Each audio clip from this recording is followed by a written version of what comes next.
Although Kenneth Branagh has directed films of various genres over the years, including a horror movie, Mary Shelley's Frankenstein, an Agatha Christie thriller, Murder on the Orient Express, and a Disney fairy tale, Cinderella, he keeps returning to his first love, Shakespeare. The first film he directed was a fine version of Henry V, and he's also tackled Much Ado About Nothing, Hamlet, a musical version of Love's Labour's Lost, and a movie about the behind-the-scenes attempts to produce a low-budget version of Hamlet. In All Is True, he gets to play the bard himself in a story about the great writer's retirement.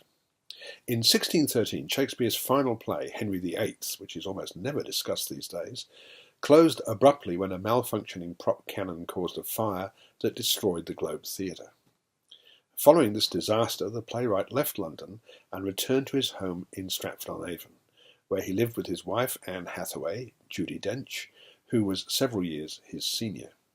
Little is known of Shakespeare's private life, so Elton's screenplay is for the most part speculative, allowing him free rein to instill some modern concepts of feminism into the great writer's life.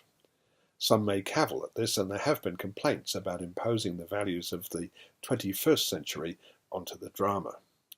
But Elton is rather clever at injecting what could have been a dull domestic drama — retirement isn't exactly an exciting screen subject — with references to Shakespeare's fiction.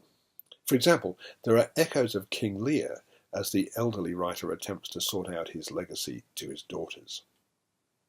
One of the key scenes in the film involves a visit from the Earl of Southampton, Ian McKellen, Shakespeare's patron and, it's hinted, his former lover.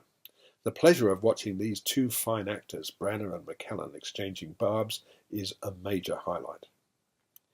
Because the film is most beautifully photographed by Zach Nicholson using only natural light, and that means candlelight for the interiors, All Is True has a low-key, burnished look that gives at least a touch of realism. Under a heavy makeup that makes him look something like the most famous portrait of Shakespeare, Branagh is almost unrecognisable. The film can't, of course, live up to its title. Who knows if any of this is true? But it doesn't need to. It's an intelligently scripted, beautifully evoked speculation. A modest drama played out in a minor key. I'm giving All Is True 3.5 stars.